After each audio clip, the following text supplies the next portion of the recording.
आदमी एक तरबूज को काटता है तो उसमें एक बच्चा है।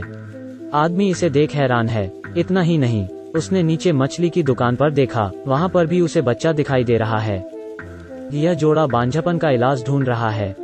पत्नी एक बच्चा पैदा करना चाहती है। एक दिन यार्ड में पति को मानव के आकार की पेड़ की जड़ गलती से दिखाई दी। उसने उसे उठाया और देखा तो पेड़ की जड़ एक बच्चे में बदल गई। आदमी को तुरंत विश्वास हो गया कि यह चमत्कार है। वो जल्दी से गोदाम में गया और इन जड़ों को एक बच्चे के रूप में काट दिया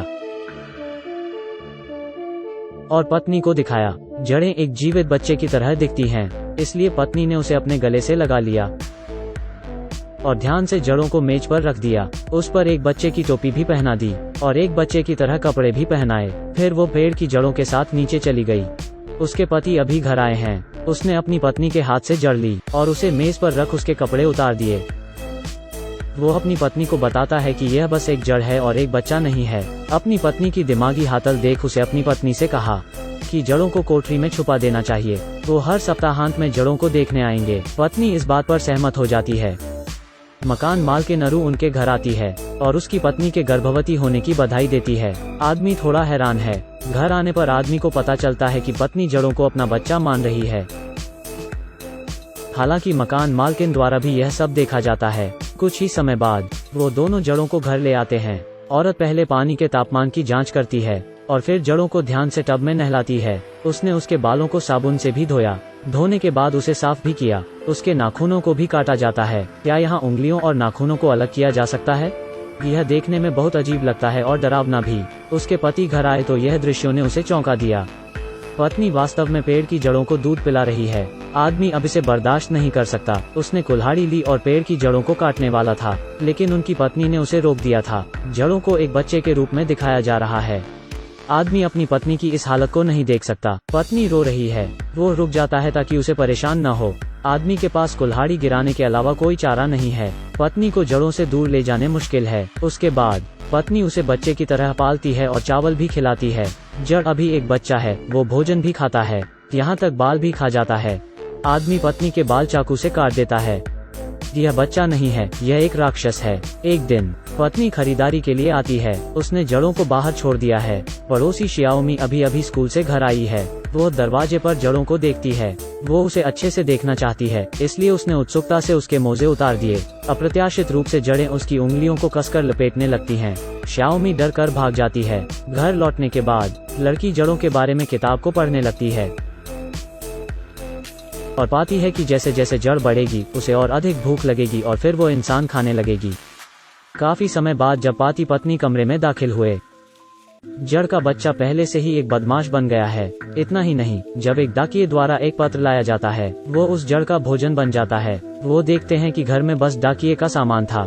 पत्नी ने पुलिस को फोन न करने का फैसला किया। उन्होंने बहुत सारा मांस खरीदकर जड़ को खिलाया। जड़ को खिलाने के लिए पत्नी को रोज शॉपिंग के लिए सुपरमार्केट जाना पड़ता है। एक औरत जड़ को बच्चा समझकर लाड से उसे देखने आती है, लेकिन उसमें एक नकली गुड़िया है। तो उस औरत को शक हुआ। उसने बच्चे की जानकारी लेने के लिए डॉक्टर से पता किया। डॉक्टर की बात सुनकर औरत को और भी शक होता है, इसलिए उसने इसकी सूचना पुलिस को दे दी। बताया जाता है कि पति पत्नी ने एक बच्चे को घर में छिपा रखा था। मुझे संदेह है कि बच्चा चोरी किया गया है। बाद में महिला जासूसों ने जांच शुरू की। पत्नी संघर्ष कर रही है, लेकिन वो मजबूत महिला जासूस का विरोध नहीं कर सकती है। उसने कमरे के दरवाजे को धक्का दिया। अंदर आते ही वो मदद के लिए चिल्लाई। उसे जड़ द्वारा पकड़ लिया गया था और अपना भोजन बना लिया गया था। इस समय पति अपनी पत्नी की बातों को अनसुना कर रहा है, जबकि पेड़ का बच्चा सो रहा है। आदमी इसे बांधकर एक बोरी में रखकर बेसमेंट में एक बॉक्स में रख देता है। आदमी अब उस पेड़ की जड़ को कैद करना चाहता है, लेकिन शियाओमी इसे देख लेती है। एक दिन वो तहखाने में घुस जाती है। डिब्बे से शाखाएं संघर्ष कर रही होती है। शियाओमी ने उत्सुकता से ताला खोल दिया और पेड़ के बच्चे की रस्सी खोलने में मदद भी की। अप्रत्याशित लेकिन कृतघ्न पेड़ की जड़ शियाओमी को खाना चाहती है। सौभाग्य से शियाओमी पेड़ से रोज खाना लाने का वादा करती है। इस पर जड़ ने उसे जाने दिया। उसके बाद शियाओमी अक्सर घर से खाना पैक करती है और बेसमेंट में पेड़ के बच्चे को खिलाती है। उसके बाद वो फिर से पेड़ के राक्षस के बारे में पढ़ती है। पेड़ का बच्चा भूखा था तो वो खाने के लिए गोभी चुराने खेत में जाता है, लेकिन खेत की मालकिन ने कुदाल से उसके चेहरे पर वार किया। श्याओमी जड़ की सुरक्षा को लेकर चिंतित है, इसलिए उसने आंटी वांग की कुदाल चुराकर गायब कर दी और जड़ से कहा कि वो पत्ता गोभी कभी न खाए। घर में अचानक खाना बहुत कम पड़ने लग जाता है। माँ को संदेह होने लगता है। आज श्याओमी चिंतित है कि पेड़ का बच्चा भूखा रहेगा। श्याओमी एक बूढ़े आदमी को तहखाने में लाती है ताकि उसे पेड़ के बच्चे को खिलाया जा सके। जड़ ने तुरंत डिब्बा खोला और उसमें से निकलकर बूढ़े आदमी को खा लिया। एक के बाद एक इलाके के पड़ोसी गायब हो रहे थे।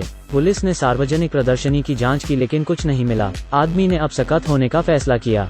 उसने एक पड़ोसी से एक आरी उधार ली और सीधे तहखाने में चले गया। हालांकि श्याओमी ने समय से पहले ही बॉक्स खोल दिया था और कोने में छिप गई थी। आदमी ने पेड़ के बच्चे को हाथ फैलाते देखा। वह विशाल शरीर का है। आदमी को अपने पैरों पर कमजोरी महसूस हुई। आरी भी अब जमीन पर गिर गई। अंत में वो आदमी भी उस जड़ का भोजन बन गया। पत्नी ने पति की चीख सुनी। वो जल्दी से नीचे भागती है। विचित्र घटनाओं के कारण अपार्टमेंट के निवासी दरवाजा खुला छोड़ने की हिम्मत भी नहीं करते हैं। सब घर में छुप जाते हैं। श्याओमी चिंतित है। जड़ के भोजन का कोई स्रोत नहीं है। पेड़ का बच्चा बेचैन होने लगता है। वो इसे अंत में बर्दाश्त नहीं कर सका।